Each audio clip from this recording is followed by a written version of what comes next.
Now let's move on to this. March saw university graduates across the country. Fees Must Fall activists were among those who were actually graduating. Bonginkosi Khanyile graduated cum laude with a national diploma in public management and economics. That's despite being incarcerated for almost 6 months. He's serving a 3-year house arrest sentence for his involvement in the 2016 protests. Khanyile joins us now from our Durban studio. Bonginkosi, good morning. Thank you so much for joining us.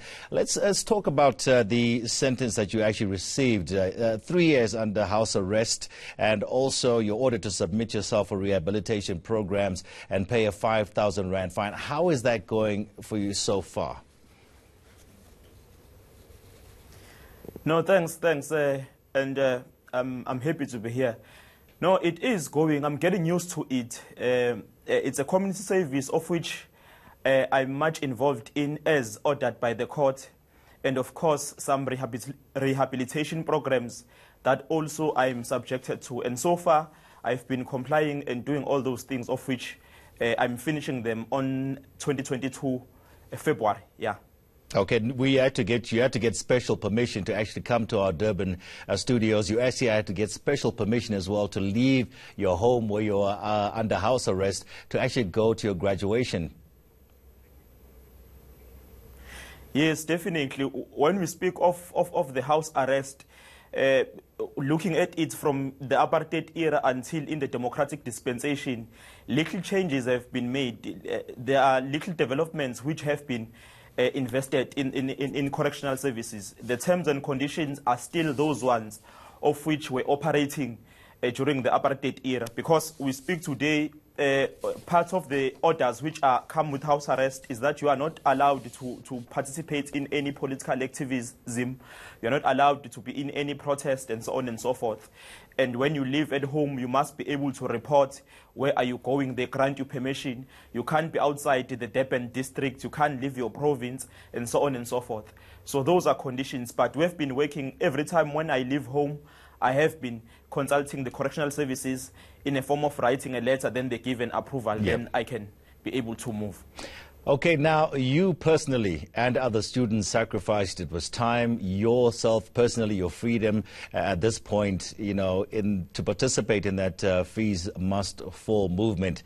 Was it worth it? Definitely, it was worth it.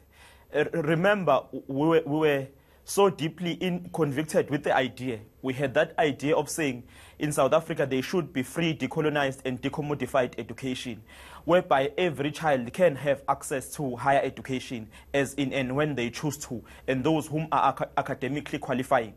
And one has been very happy because there has been some increase in terms of access. We've seen the most poorest students being enrolled in the institutions of higher learning. And if one suffers for such thing happening in our, if one would to suffer again for what is happening currently, whereby kids are able to access higher education, we can also start it all again.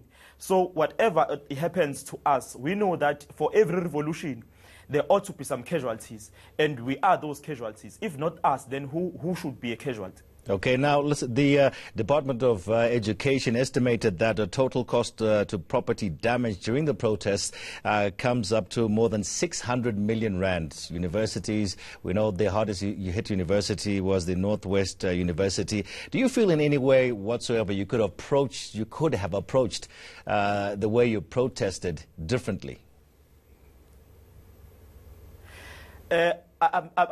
I'm not capable, or I do not possess enough capacity to speak about other protests in other provinces.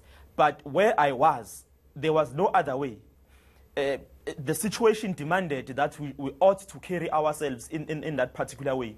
The conditions on the ground, they detected that we should respond to how we responded to the situation which was given by then material conditions. So if the situation was to repeat itself exactly like it was in that time of Fees Must Fall, I would have acted in that manner, or even worse.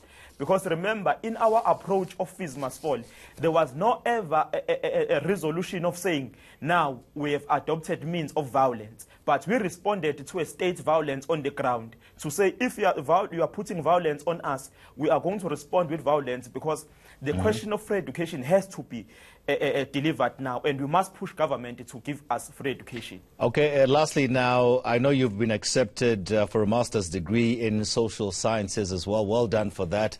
And also, are you in touch with any of your the other students who are also protesting, who are part of the Fees Must Fall movement? Definitely. Many, I've been communicating with them. And you'll remember that the consequences of the Fees Must Fall protest were very devastating. Other activists now, their mental health is deteriorating. Others are consuming liquor. Others are heavy smokers now. Others were excluded in the institutions of higher learning. Others are even failing to bear the pressure that they are subjected to. And that is why me and other activists, because we've seen this crisis, we've said at least there ought to be something whereby we organize ourselves, we assist ourselves in a form of a foundation. There's a foundation of which some few weeks to come will be officially launching. That will deal with actually looking at assisting those comrades who are currently suffering because they participated in the Fees Must Fall. Some of them, they just need to go to them and encourage them that it can still be done. Some of them, they need counseling. Some of them, they were excluded. They are owing fees. They need them to be assisted with fees. All right, so thank you so much. That's Bonginkosi, thank you so much. Bonginkosi Khanyile, who was part of the Fees Must Fall, and he for his role, he was handed a sentence of 3 years under house arrest on January the 28th of this year. We're just talking to him there, finding out what's happening in his life at this present moment. He says it was all worth it. We're bringing the latest in entertainment news coming up next.